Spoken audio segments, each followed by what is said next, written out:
My name is Bob Hieronimus. I'll spell it. There are 13 ways in the Hieronimus family, or the Hieronymi as they're called. You can spell it, but the way we spell it here in Balmer is Hieronimus. I am an artist, that's true. I admit it. However, art has been the basis for my working on historical works, because I like to put historical pieces and things like that in all my artwork. I looked at art as being didactic, a method of teaching, and painting cars especially. I was bragging about my Volkswagen car, getting so many miles per gallon and going 100,000 miles or so. Then I got a diesel Mercedes, a 240 Mercedes. This car went, I think I had 250,000 miles on it. And I was bragging. I'm sitting and someone's telling me, well, I got 65,000 miles on my car, and I got 30 miles a gallon. And I said, well, I got this 483 Mercedes. You take care of a diesel, it's permanent. And that's the reason why, don't you understand, that's why they don't want diesels in the United States? Because these things can last forever, and you can start running them on other things besides diesel. Well, I thought that was really good. Well, it is sustainable. Wheatgrass. I mean, my heavens, we were working and still do support some of the tribes, the Lakota, out there in South Dakota, North Dakota.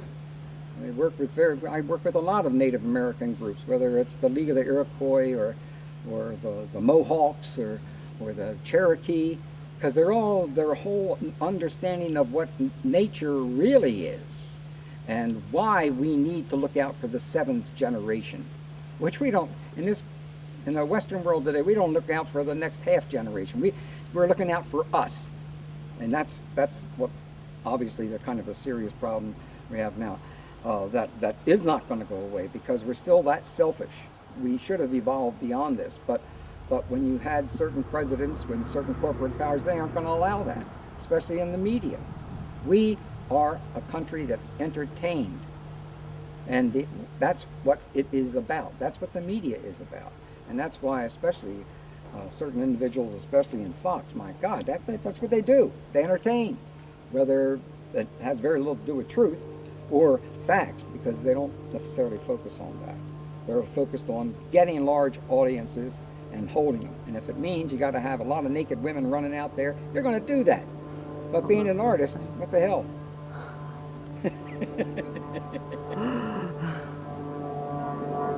Yeah, I don't know if you met Frank Bruno from Arizona, but he's a born-again Christian artist who does a lot of very large, detailed paintings. Not really, I think he's partially trained as an artist. He might have taken some classes at the Corcoran, but I interviewed him up in his studio, and then he lives in this crazy old hotel that's supposed to be a portal to, ghost portal. That's another story. But what state is this? In Arizona, Bisbee, Arizona. Not Bisbee. It's down the road from Bisbee. It's Douglas, Arizona, right on the border. And anyway, so he's like talking all this, Christian stuff, and then talking about his paintings and everything. Then we go down to his workshop, and it's all naked women. He's like, I'm an artist. On the walls, not real naked women, but all over the walls. Well, that's what sells. But I thought we would have gotten over that 40 years ago. Well, that's clearly what inspired Frank. That is what's so strange about this. But it's only, I know we're breaking away from what the major focus is here, but the real culprits in regards to the devastation of half of all human beings, and I'm talking about women, has been just extraordinarily hidden, especially within the religions, because that's where you're going to find the real problems. Because within the Bible, when they said that the woman sinned, she's to blame for everything. And what a bunch of bullshit. I mean, I was going to I don't know, obviously you're going to be surprised. I was going to be a priest at one time. When I talked to the other priests when I was going to be a student about the Dead Sea Scrolls and its relationship to Jesus and the Essenes, it was out of bounds. Back in 68 and 67, you just did not talk about stuff like that because the Roman Catholic Church basically said these are forgeries. These are forgeries. So there's no, Bob, why are you wasting your time on that? I said, well, Dr. Albright at Johns Hopkins University, who was one of the most important scholars, and it was wonderful spending time with him. He didn't say that. I mean, you know, this guy's a world-class scholar whose work is recognized planetary-wide. And when I told him that, he said, well, go back to them and tell them this, and then get their answer. Their second answer was, okay, so they're not forgeries, but they really were created 200 BC. So therefore, they have nothing to do with Christianity as we know it today. So, you know, in other words, there was something you couldn't talk about. It was then I realized these guys don't want to know the truth. But what they have allowed, especially in the Bible, I guess you are aware of this, and I hope most other women are aware of this. 75 to 125 years ago, a woman was not allowed to read the Bible. A woman was not allowed to teach or be taught by a priest or a minister. If he taught them, he could lose his job. He could lose his profession. Who knows what would happen to her? Because the church has never been kind to women from that standpoint. So, are you talking about the Roman Catholic Church? Well, it's not just the Roman Catholic Church, but all fundamentalist churches, and of course you will find this in any fundamentalist group, whether they be fundamentalist Jewish folks or Christian, Muslims. They all say the same thing. Women, 120 some years ago, it was debatable as to whether or not a woman had a soul. Men had souls. Women didn't. Women, as soon as they married, their husbands owned everything. The husband could sell his children. He could sell his wife. He could do anything. He owned her. She was a thing. She was not supposed to be educated. They didn't want her educated. And when you study, especially, all of the fundamentalist traditions, women weren't supposed to read. The hardest workers I've ever known in all my life. Really. I mean, very willful, very thoughtful, and she knows the story of women. I mean, you know, I don't have to remind her as to what has happened in regards to their rights. Not having any rights, period. Not having the right to vote was one of the smallest things. But the fact that once you were married, your husband owned everything you did. You had no security whatsoever. Chattel laws, yeah. Those were things that were beyond the pale as far as I was concerned in regards to religion. How in the world could Christ wasn't like that at all? Not at all. He taught women. He had relationships with women, and that's one of the reasons why the Jewish tradition and the rabbis were so angry at him. That's what one of the major things he was doing was he was affiliating with women and teaching them. And everyone knows they weren't smart enough to be taught. The general idea was, it's a waste of time. My heavens. So I think that we will, the reason why I spend so much time talking about this, until we have balanced this planet so that women have just as much to say as men, then we will stop wars. You will stop wars. It'll be just because we got enough men right now, 10% that would say, hey, war is not a good thing under any circumstance. How did you first hear about the bio? Well, you started to tell me about diesel in general, but with the biodiesel, are you a member of you're a founding member of the co-op, right? Oh, yes. Can you tell me a little bit about that? Well, I have, let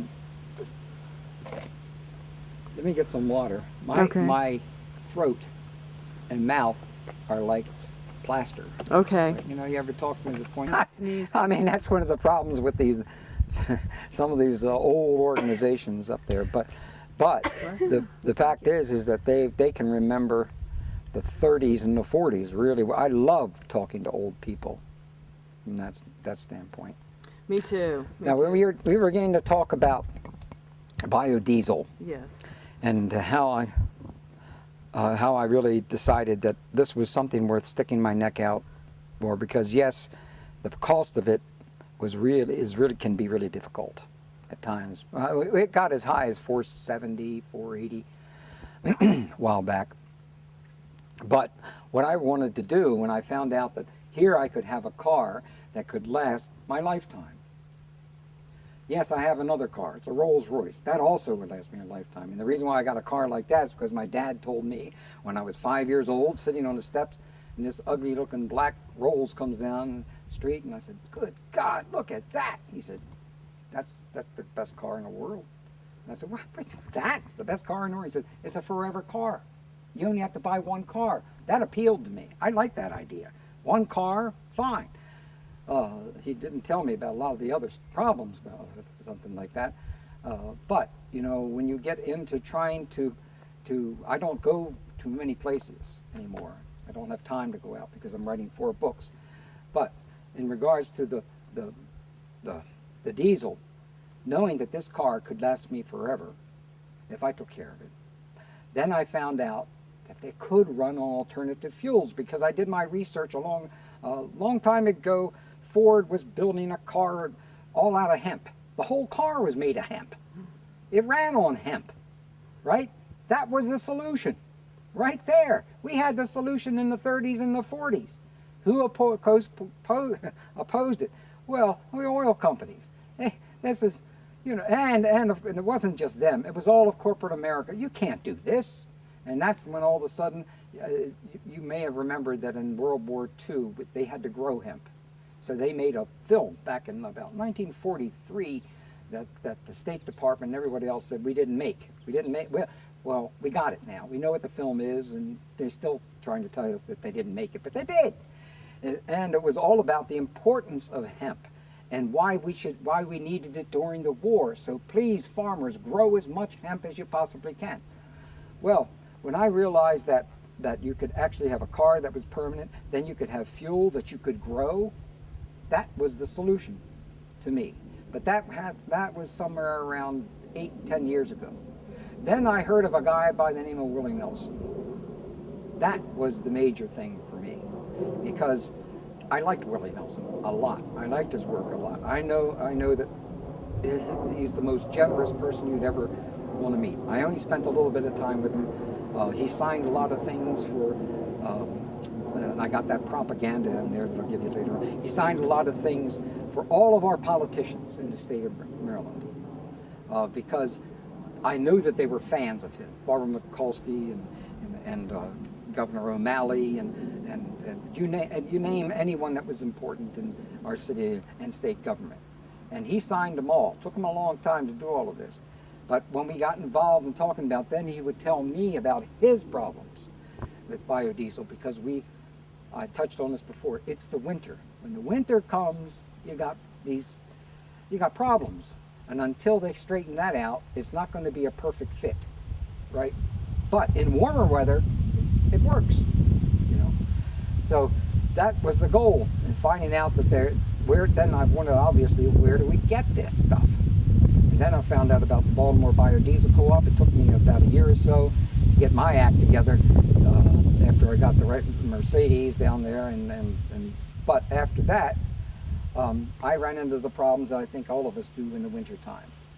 And that really slowed me down, because I was thinking about some of the things that Willie would talk about. Wheatgrass, taking wheatgrass and creating fuel out of that. We can create fuel literally out of almost any types of vegetation.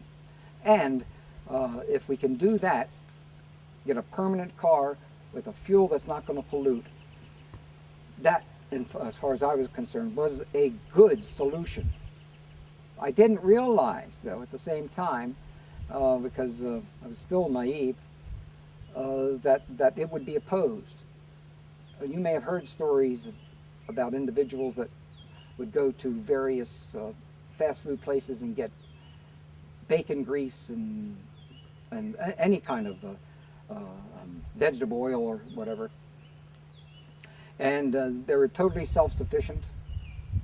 And then in comes tax man who says, hey, wait a second. I mean, you know, everyone else is using this fuel out there. We're making our money off of that.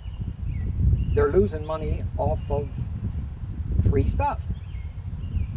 In other words, it was opposed, obviously, and really has caused problems for some people who have been. Some of these guys have been doing this with hot grease for 5-6 years before all of this.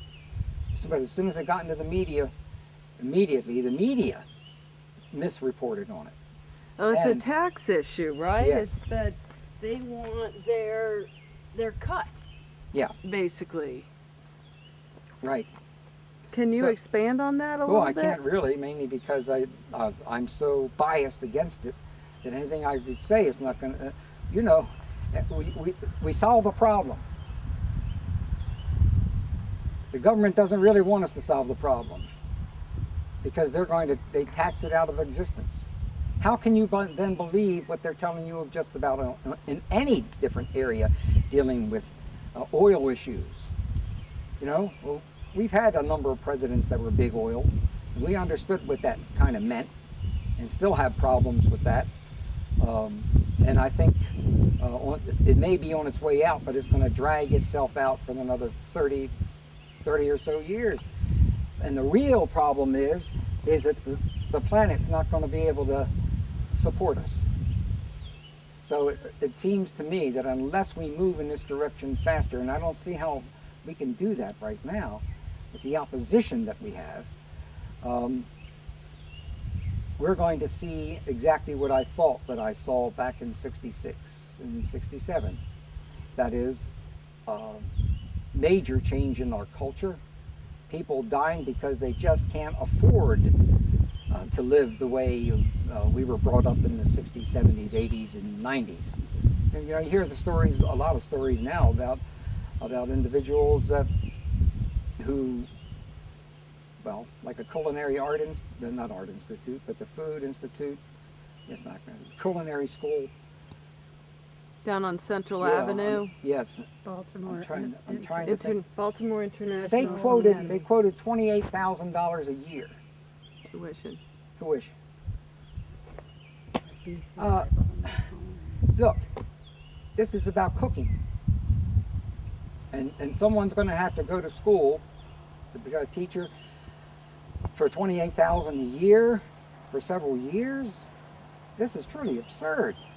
You know, this is beyond the pale as far as I'm concerned. I mean, it was hard enough for me to pay back all the money I borrowed to get through college, but it was nothing like $28,000 a year.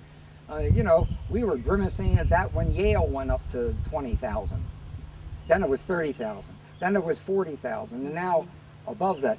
And what kind of education are you getting anyway? You really, you know, that's quite kind of amazing. How in the world did I get into that aspect of it? Oh, it's just education from that standpoint. My feeling is that almost anything I can say or do within this city, in this state, is not going to be listened to. Yeah, mainly because the dozens of shows I've done with History Channel and National Geographic and Discovery, even the stuff that we've done in Germany and Russia, I have people understanding exactly what I'm talking about. But if I talk about this in my own hometown, I'm free to talk about it on your camera. But when I'm on WJZ or BAL or wherever, when they're interviewing me, it's mostly cut to pieces. It's hardly worth being interviewed because you know darn well when the guy that's behind the camera may get it all, he may believe you, he may want it to come out the same way you're saying. Unfortunately, he gets it back to the station and they say, no, you can't do this. Who's going to buy advertisement when you have this this kid here talking about the problems. That people don't want to hear that. They want good times and they want to be entertained, and they, you know, by doing that, we know what we've done to the rest of educating not just children, but adults. When you took a look at the maps that the Sun paper had it the other day about obesity, where is obesity? My goodness, it's mostly in the South. Is it? I mean, 9 of the 10 states in the top 10 are in the South. These are the same individuals that are telling us, you shouldn't be telling us what to eat. We should be able to eat what we want to eat. And that's okay, but the problem is what they want to eat is all fast food. And that certainly is going to cause us big problems with our medical institutions. It's going to cause us big problems in healthcare, period. Well, that goes back to the idea of that I was just sort of recently introduced to, the idea of the commons, you know, and a lot of what I'm hearing you say is with the corporations, they what they do is they are taking from the commons, our future commons, the commons of our children, and they are making money from that for themselves now. And then those common assets, clean air, clean water, that we've all counted on to have for so long, they're not going to be there moving forward. And somebody's going to have to either pay to get their water cleaned or pay to live in a bubble, or, you know, so, you know, I was explaining to Mary about how, yeah, I'm paying 50 cents a gallon more, but I feel that I'm paying it forward. I'm trying to invest in the future instead of take from the future in my own small way. What are your thoughts about that? Well, that's the best way to do it. You know why? Because you're in charge of your soul. You're in charge of your body. You have voted by saying, I ain't supporting this. That means your karma is going to be a hell of a lot different now and in the future and in future lives than it is now. I don't live for today.